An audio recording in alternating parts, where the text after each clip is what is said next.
Nesses dias, obrigado. Nesse mês de agosto, nós comemoramos 20 anos de igreja.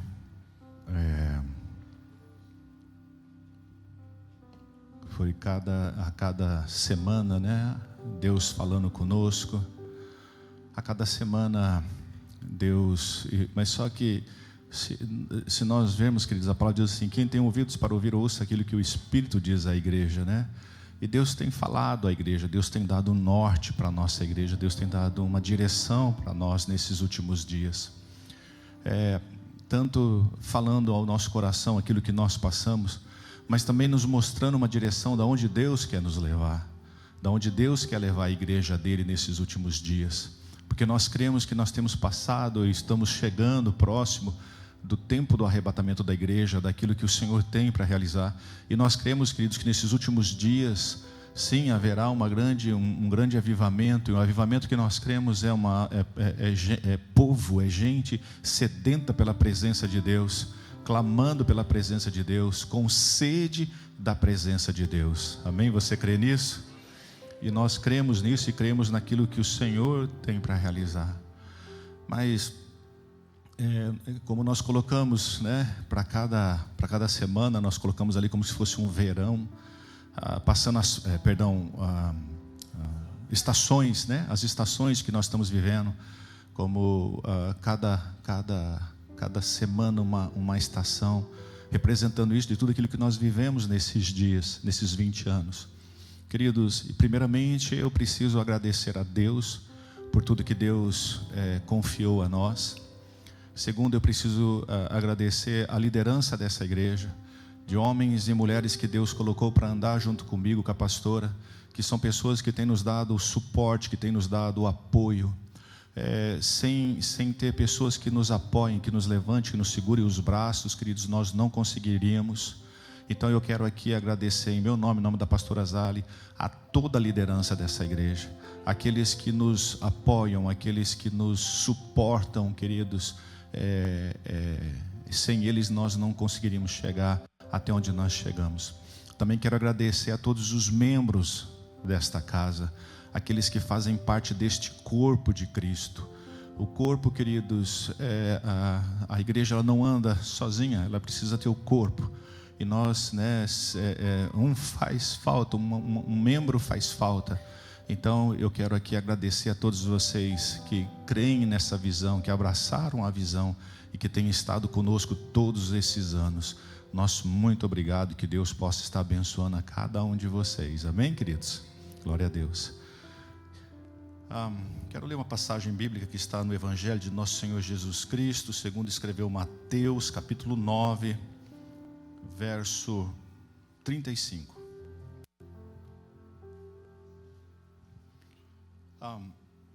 É interessante assim que eu falei assim: quem tem ouvidos para ouvir, ouça aquilo que o Espírito diz à igreja. E Deus ele vem fazendo uma sequência, né, daquilo que Deus tem para falar. Na última quinta-feira, o pastor Marcelo Franco ele estava pregando e ele terminou a pregação dele, queridos, naquilo que eu vou continuar hoje. No versículo, ele leu o versículo na qual eu vou começar. Então assim, eu creio que Deus está falando, que diz assim: e percorria, Mateus 9,35, e percorria Jesus todas as cidades e povoados, ensinando nas sinagogas, pregando o evangelho do reino, curando de toda sorte de doenças e enfermidades. Vendo ele as multidões, compadeceu-se delas, porque estavam aflitas e exaustas como ovelhas que não têm pastor.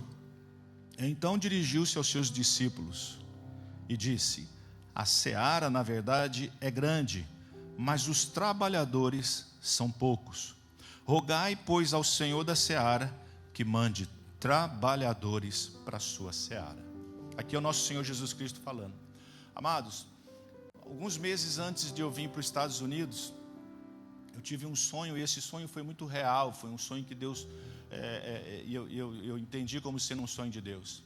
E eu venho do estado do Mato Grosso, acho que muitos aqui vocês sabem, né? E o estado do Mato Grosso é a Amazônia, aquela mata fechada. E eu caminhava naquela mata fechada, numa mata fechada mesmo, muito mato. e de repente eu chegava num clarão, quando terminava a mata, e tinha ali uma plantação muito grande de trigo, mas era enorme, que eu não conseguia ver o fim. Muito bonita aquela plantação de trigo, e ele já estava como que, né, deitando, de tão pronto que ele estava para a colheita. E o Senhor falava isso aqui comigo nessa passagem, dizendo assim, ó, peça ao Senhor, né, trabalhadores. E eu acordei daquele sonho, eu não entendi, porque estava ainda no Mato Grosso antes de vir para cá. Hoje eu consigo entender o sonho. E é mais interessante porque na palavra, queridos, nós não vemos o Senhor orando por almas, orando por vidas, para que o Senhor dê vidas para eles. Mas Ele dá uma orientação dizendo o seguinte: peça ao Senhor que dê o quê? Trabalhadores. Peça ao Senhor. A seara, ela é muito grande. Peça ao Senhor que envie trabalhadores. Se nós formos ler o contexto daqui da onde que Jesus Cristo estava, se você volta um pouquinho no próprio versículo, no capítulo 9, no versículo 27, ele vai falando assim: partiu Jesus dali, seguiram-no 2 cegos clamando, tem compaixão de nós, filho de Davi. Tendo ele entrado em casa, aproximaram-se os cegos e Jesus lhes perguntou: credes que eu posso fazer isso? Responderam-lhe: sim, Senhor. Então lhes tocou os olhos, dizendo: faça-se conforme a vossa fé. E abriram-se os olhos. Jesus, porém, os advertiu severamente, dizendo: acautelai-vos que de ninguém saiba. Saindo eles, porém, divulgaram-lhe a fama por toda aquela terra. 32. Ao retirassem eles, foi trazido um mudo endemoniado, e expelindo o demônio, falou o mudo, e as multidões se admiravam, dizendo: jamais se viu tal coisa em Israel. Mas os fariseus murmuravam pelo maioral dos demônios, que é expelido pelos demônios.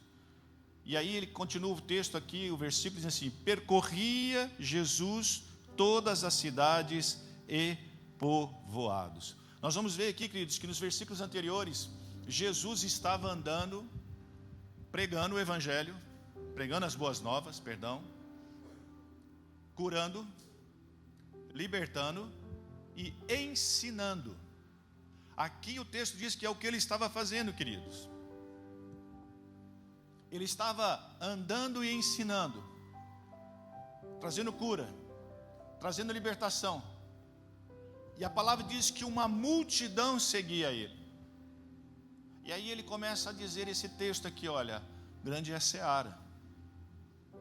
Aqui nós vimos que ele andava até dentro das sinagogas ensinando. E ele vira para os seus e fala assim: olha, grande é a seara. Observa que todo esse povo, eles estão sedentos. Esse povo, queridos, Jesus dizendo, eles precisam de libertação, eles precisam de cura, eles precisam de uma direção, eles precisam de ensino, eles precisam de alguém que o pastoreie. Ele dá até uma comparação dizendo: eles estão como ovelhas sem pastor. Ovelha sem pastor, ela fica sem direção. A ovelha, ela segue o seu pastor. E ele diz: peça ao Pai que envie trabalhadores, porque existem muitos sedentos. Eu quero voltar um pouquinho na minha história, na história da pastora, porque há uns anos atrás, nem me lembro mais, numa igreja em Mato Grosso, nós estávamos, e houve naquela noite era uma noite de um culto missionário. E naquele culto missionário, o pregador daquela noite, ele pregava sobre Isaías, capítulo 6. E no verso 8 ele dizia assim: em seguida ouvi o Senhor a dizer: quem eu vou enviar? Quem será o nosso mensageiro? Então respondi: aqui estou eu, envia-me a mim. E ele pregava num culto missionário em cima desse texto de Isaías: a quem enviarei? A quem há de ir por nós? E nós estávamos sentados como vocês estão sentados. A igreja grande, muita gente. E naquele mesmo momento houve um apelo daquele pregador dizendo: a quem enviarei? A quem há de ir por nós? E eu e minha esposa, a pastora Zali, nos levantamos juntos, sem ter combinado nada. Saímos de onde nós estávamos e fomos até o altar e dissemos assim: eis-nos aqui, Senhor, envia-nos a nós. Nós não sabíamos aonde o Senhor iria nos enviar. Nós não tínhamos noção do que o Senhor iria fazer na nossa vida. Mas nós dissemos um sim para aquele chamado naquela noite. Nós dissemos: aqui estamos nós. Não nos achamos capazes, não somos conhecedores, não temos teologia, não somos doutores. Nós estávamos começando a nossa caminhada naquela igreja. Mas nós dissemos: eis-nos aqui, Senhor, envia-nos a nós. Pode nos usar. Mal sabia aonde Deus ia nos levar. E o Senhor nos trouxe para esse lugar, depois de muitos anos. Viemos para esse lugar e nesse lugar o Senhor começou a nos conectar com pessoas. Nesse local, queridos, nós começamos a fazer a obra de Deus. 20 anos, amados. São 20 anos de igreja. Nesses 20 anos nós ganhamos pessoas para Cristo. Nós batizamos, casamos pessoas, apresentamos os filhos, batizamos os filhos. 20 anos não são 20 dias e não são 20 meses. São 20 anos da nossa vida dedicado a essa igreja. De sofrimentos, de dores, mas também de muitas alegrias. De pessoas que passaram por aqui e também deixaram um legado junto conosco. Pessoas que vieram e deixaram um alicerce aqui. Pessoas também que saíram. Pessoas que estão hoje em outros países, outros estados, outras cidades. Mas receberam um legado de falar e discipulado. Esses 20 anos, queridos, um pouco de cabelo foi perdido aqui. Muitos aqui de vocês levaram um pouquinho dos meus cabelos. Alguns mais, outros menos, algum um punhado. Mas vale a pena. Ontem nós estávamos num lighthouse dos Crepaldes. E é muito emocionante porque ali nós podemos escutar história, testemunho do que Deus fez, da onde Deus tirou e aquilo que Deus tem feito. Eu encorajo a você, eu incentivo você a participar de um lighthouse, que aí você vai ver coisas maravilhosas, você vai estar engajado, você vai estar participando de famílias. E depois, quando eu saí, eu e a pastora ali, nós comentávamos ontem e hoje pela manhã, dizendo assim, o que vale a pena. Vale a pena porque às vezes você faz parte da história de uma pessoa que você nem sabe daquilo que você realizou na vida de uma pessoa, com o seu testemunho, com o seu abraço, com a sua pregação. E nesses 20 anos, queridos, foram 20 anos de unidade da igreja. Na nossa igreja nós não temos doutores da lei, nós não temos pessoas que se dizem conhecedoras. Nós temos pessoas que amam a Cristo, que são profundamente apaixonadas por Cristo. Não somos teólogos de plantão para ficar discutindo teologia. Nós discutimos Jesus. Nós pregamos Jesus, amamos Jesus, queremos Jesus e o Espírito Santo de Deus. Nós queremos vidas sendo transformadas. Nós nunca podemos esquecer que nós somos uma igreja missionária. E igreja missionária, queridos, nós temos pessoas de todos os lugares. Nós somos um povo que saiu de um país, viemos para cá para começar um trabalho. E como igreja missionária, nós temos aqui pessoas de várias denominações, de várias culturas, de vários lugares. Mas todos nós temos um propósito, que é falar de Jesus, ganhar Jesus, andar.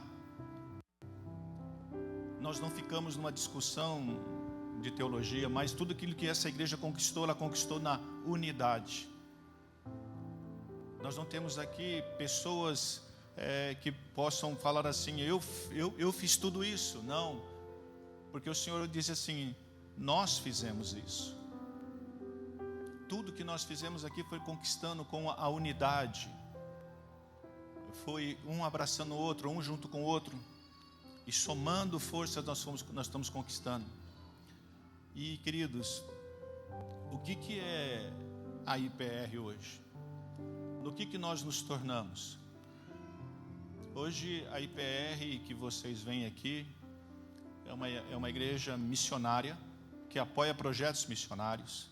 Se eu estiver errado, Edson, Silvano, me corrija, por favor, mas eu acredito que são 18, 19 missionários espalhados que nós abençoamos, é isso? Sim ou não? Né? 10 missionários. E nós alimentamos quantas crianças por dia? Em torno de 600, 700 crianças por dia, na África. Temos ali aproximadamente 200 crianças. Nós temos no nosso hall de membros da igreja, cadastrados entre membros e frequentadores da igreja, aproximadamente 1.700 pessoas. Nós temos uma escola de formação de líderes, a RISE, que já formou, me ajudem por favor, quantas turmas? Alguém? Somebody help me. 5 turmas, né? De cada uma de formação de 2 anos de estudo. Temos jovens, adolescentes, famílias, membros, pessoas que foram se chegando a nós.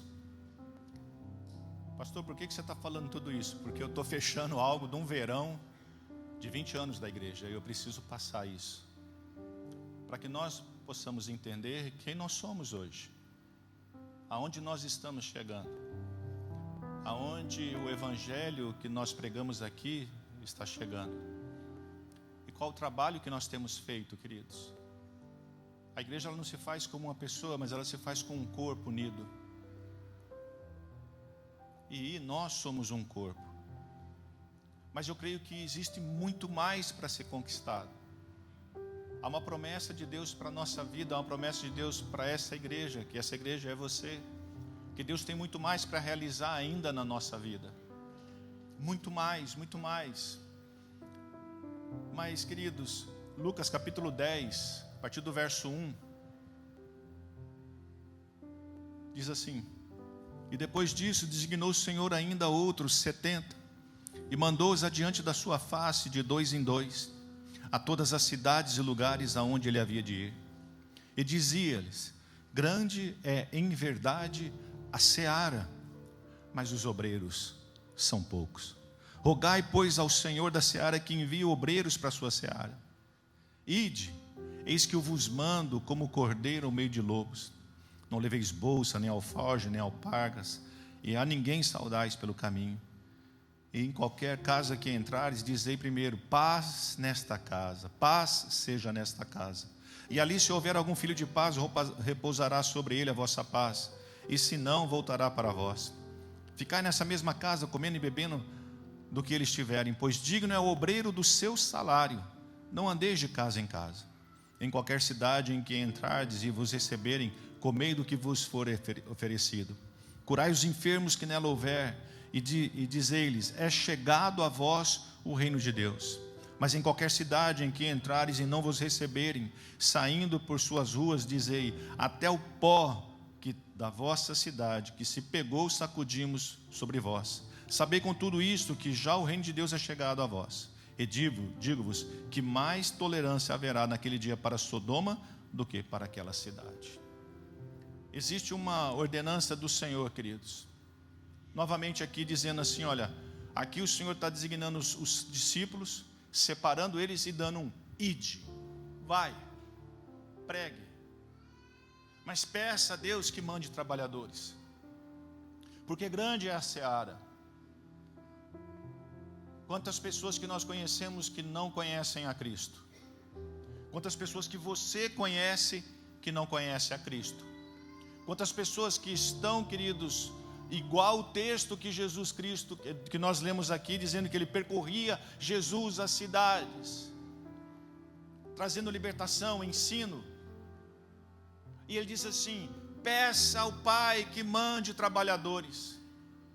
Porque existe, queridos, pela fé, eu queria que você visse, sabe, os campos prontos.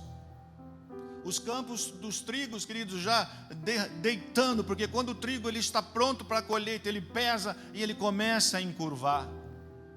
E esse campo está dessa maneira.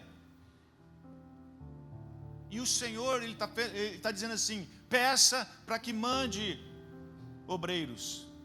Pede para que mande ceifeiros. A quem eu vou enviar, diz o Senhor nessa noite? A quem enviarei eu? A nós, a quem enviaremos nós? Há um campo aí fora muito grande para uma colheita. A nossa oração é: Senhor, nos mande ceifeiros. Um dia eu e a pastora dizemos assim: eis-nos aqui, envia-nos a nós. E nós não sabíamos aonde o Senhor iria nos enviar. E nessa noite há um clamor do Senhor para essa igreja, para você que está aqui. O Senhor dizendo assim: a quem enviarei? No meio, queridos, dessa grande colheita, muitos ceifeiros ficaram pelo caminho. Muitos desistiram. Muitos tiraram o foco do alvo, que é Jesus Cristo, e voltaram os seus olhos para as coisas materiais, para as conquistas materiais. É pecado? Não. Devemos trabalhar? Devemos.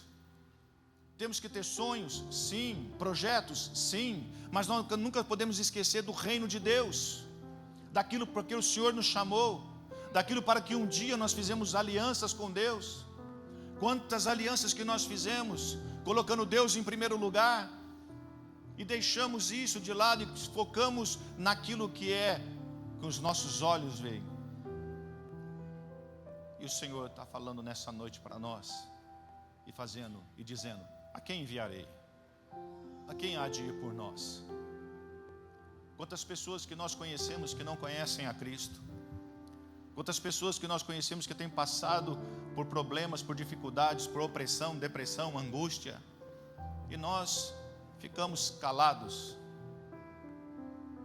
Há uma cidade a ser conquistada. Há uma cidade a ser conquistada. Há um estado a ser conquistado. Há um país a ser conquistado. Há países a serem conquistados. Quão formosos são os pés daquele que anunciam as boas novas. Eu olho para os meus pés e eu acho ele tão bonito. A palavra de Deus diz isso. Quão formosos. Mas como ouvirão se não há quem pregue? E como pregarão se não há quem envie? Sabe, amados, eu louvo a Deus pela vida do Edson, da Silvana, dos nossos missionários, que fazem um trabalho tão maravilhoso com os missionários, com as crianças. Talvez você fale assim: eu não posso ir, mas você pode apoiar financeiramente. Pastor, eu não consigo apoiar financeiramente, não posso ir. Ajude eles. Abrace o ministério deles, a missão. Eles precisam de pessoas que trabalham com mídia. Fala alguma coisa, fala amém aí, Edson Silvano, para saber que é verdade. Preciso de pessoas que trabalham com mídia, pessoas que tenham ideias, pessoas que ajudem eles. Eles estão precisando de ajuda, queridos. O ministério de missões dessa igreja está precisando de ajuda, de pessoas que abracem, pessoas que o apoiem, pessoas que estão dando suporte para eles. Nós gostamos muito de ver os outros trabalhar e escutar testemunho do livro dos outros. É muito fácil contar testemunho dos outros, mas nós temos que contar o nosso testemunho daquilo que Deus fez na nossa vida. Pastor, eu não posso apoiar financeiramente, eu não posso ir. Vai trabalhar com eles. Vê o que eles estão precisando. Existem missionários espalhados na face da terra, queridos, pregando o evangelho, e precisam da nossa oração, precisam do nosso apoio, precisam de uma ligação, porque o que mais eles têm são cobrança. mas uma ligação de apoio, uma ligação de um abraço, uma ligação de uma palavra de afirmação. Mas nessa noite o Senhor está perguntando para nós: a quem enviarei? João capítulo 4, verso 35 diz assim: não dizeis vós que ainda há 4 meses até que venha a ceifa? Eis que vos digo: levantai os vossos olhos e vede as terras, que já estão brancas para a ceifa, e que a ceifa receba, e o que ceifa recebe galardão, e ajunta fruto para a vida eterna, para que, assim que semeia como que ceifa, ambos regozijem. Porque nisto é verdadeiro ditado, que um semeia e o outro ceifa.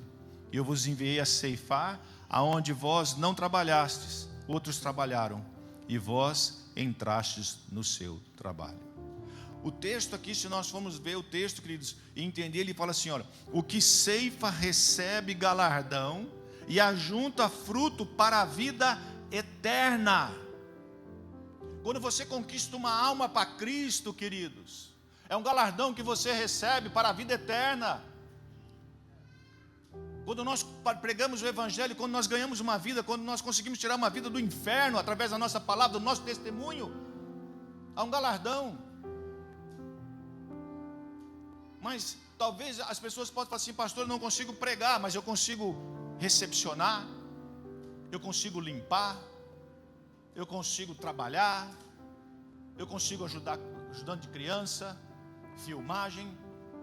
Todos nós que estamos trabalhando aqui, nós todos estamos num propósito, para que uma alma aceite Cristo. Foi um trabalho conjunto de todos nós, aquele que convidou, aquele que trouxe, aquele que recepcionou, o que pregou, o que cantou, tudo trabalhando para que uma vida aceite Cristo. Todos nós juntos. Quando você vai numa plantação grande, queridos, você vê várias pessoas trabalhando para a colheita. E o Senhor disse que a plantação já foi plantada, a semente já foi plantada, já germinou e já está pronta. O meu trabalho e o seu trabalho é o quê? Meu Deus, alabaçúbia, nébias, é você que é a culpada, viu? Me ajuda aí dando um sol sustenido aí, sei lá, qualquer coisa aí que faz assim, aqueles bam, bam, bam, bam, vai. Um grave. Mais forte. Que entra a noiva. Não, é um grave mesmo, para deixar eles acordados mesmo, para eles ficarem com medo, vai. Hã? Daniel, você tem mais medo do Daniel do que de mim? Oxe, Daniel vai brigar comigo. Você não tem medo do Daniel, não tem medo de mim? Vai ficar com medo, vai. Eita. O Senhor plantou, nasceu a planta, está pronta para a colheita. E aí é o seguinte: quem vai colher essa plantação? Vamos ensaiar para ficar legal? Quando eu falar assim, ela vai tocar dan dan dan dan. Aí eu vou falar, né? Deus plantou. Aí quando eu perguntar assim, quem vai colher? Vocês falam assim, eu. Tá bom? Vamos lá. Deus plantou, a planta germinou, está pronta para a colheita. E quem vai colher? Agora sim.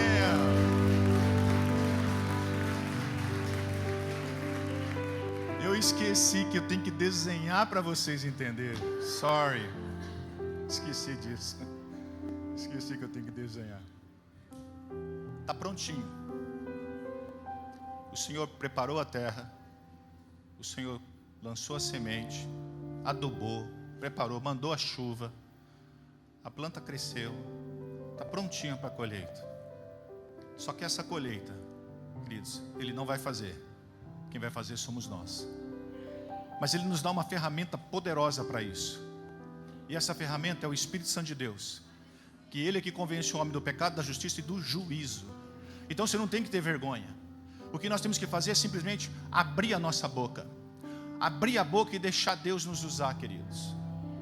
Há uma colheita muito grande. Há uma colheita muito grande.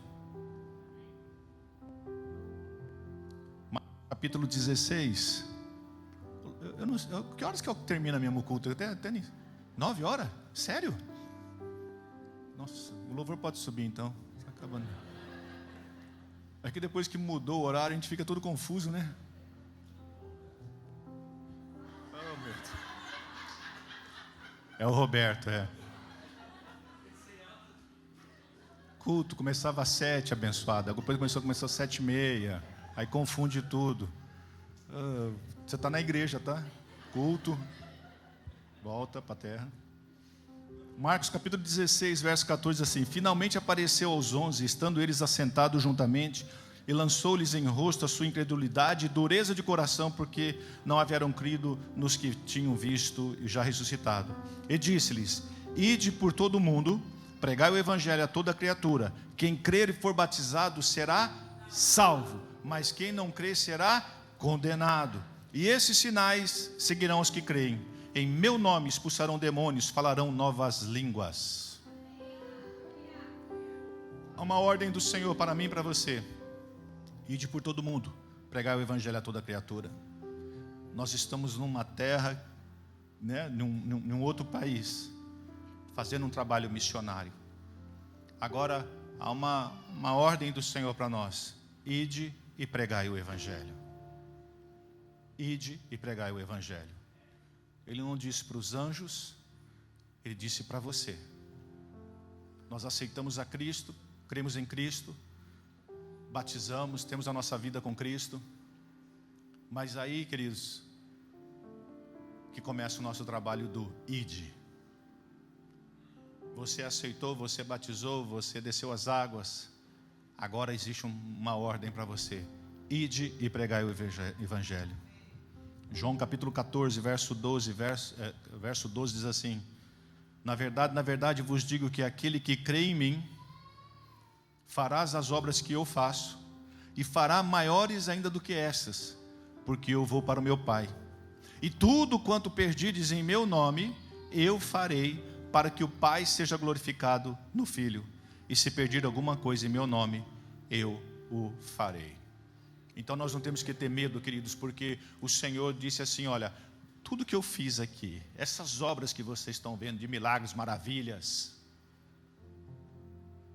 essa obra você vai fazer, e ainda maiores do que essa você vai fazer.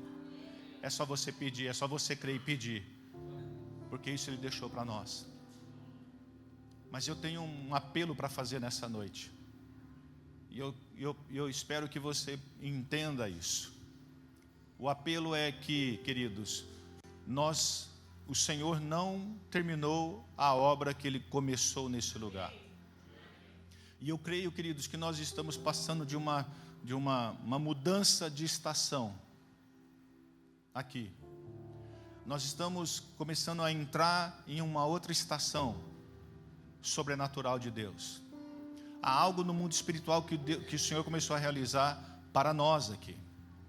É algo que nós vamos ver com os nossos olhos, de pessoas que virão batendo na nossa porta, buscando a Deus.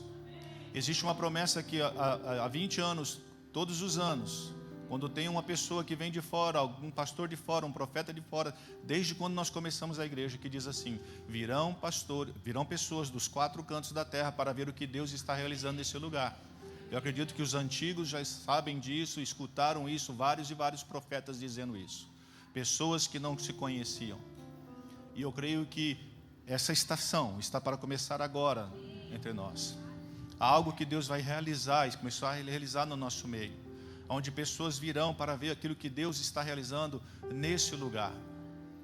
Eu creio que no mundo espiritual, essa estação ela começou a girar, ela começou a mexer, ela começou a mover de coisas que vão se realizar no nosso meio. Coisas que nós vamos ver acontecendo lá no Youth Campus, no meio das crianças, nos meios dos pré-adolescentes, dos adolescentes. Coisas que nós vamos começar a ver acontecendo no meio dos nossos jovens aqui. Coisas que nós vamos ver acontecendo no meio dos nossos babies ali. Nós vamos começar a ver situações acontecendo do sobrenatural de Deus nesse lugar. Onde homens e mulheres serão usados com profecia, homens e mulheres serão usados com os dons de cura. Homens e mulheres que serão cheios de tanta autoridade de Deus para pregar o Evangelho. E aonde eles forem, queridos, as pessoas vão parar e vão olhar para eles e vão falar assim: tem alguma coisa com você? O que é isso daí que está com você? E essas pessoas serão usadas com autoridade para pregar o Evangelho e falar do amor de Cristo. Pessoas irão até pessoas que estão aqui dentro, que estarão cheios do azeite, buscando a Cristo. Eu creio que está chegando esse tempo. Essa é uma promessa de Deus que está se cumprindo e vai se cumprir em nosso meio por agora, queridos. É uma estação que está virando, é algo novo que está acontecendo. Nós vamos entrar, queridos, no 21º ano, 21º ano, que significa a maioridade, queridos. É a maioridade, é quando nós vamos estar entrando agora, nessa fase que nós vamos estar entrando. Preste bastante atenção, que eu falo com muito temor e tremor daquilo que eu estou falando desse altar aqui, como uma palavra profética para a vida dessa igreja. E eu quero que você grave isso no seu coração. 21º ano significa, queridos, maturidade.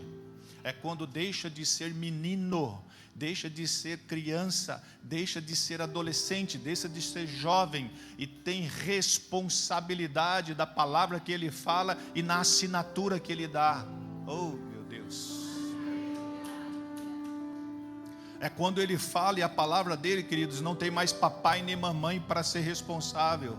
É ele mesmo que tem que ser responsável pelos seus atos. Há algo de Deus que está para começar a ser realizado nesta casa. Eu digo esta casa, queridos. E vocês verão muitas coisas acontecendo. A única coisa que nós precisamos é dizer assim: eis-me aqui, envia-me a mim. Eis-me aqui, usa-me a mim. Grande é a seara. Grande é a seara. Preste atenção. Vocês começarão a ver uma multidão de língua hispana chegar nessa igreja. Nós teremos cultos aqui em espanhol, queridos, que serão até maiores do que aquilo que nós temos em brasileiro, em português. Escreva o que eu estou falando para você. A única coisa que nós precisamos é dizer: eis-me aqui, Senhor, envia-me a mim. Vocês verão muitos jovens americanos batendo as portas, queridos, que serão conquistados aí nas escolas. E eles virão dizendo assim: eu quero essa presença, eu quero essa presença. Agora preste atenção, quando você pregar o evangelho, que você falar, você tem que estar naquela porta para recebê-los. Não basta convidar, você tem que recebê-los. Meu Deus, se preparem para isso, igreja. Se preparem. 21º ano. Nós entramos no 21º ano. É o ano da maioridade. Você crê nisso? Se você crê, fique em pé.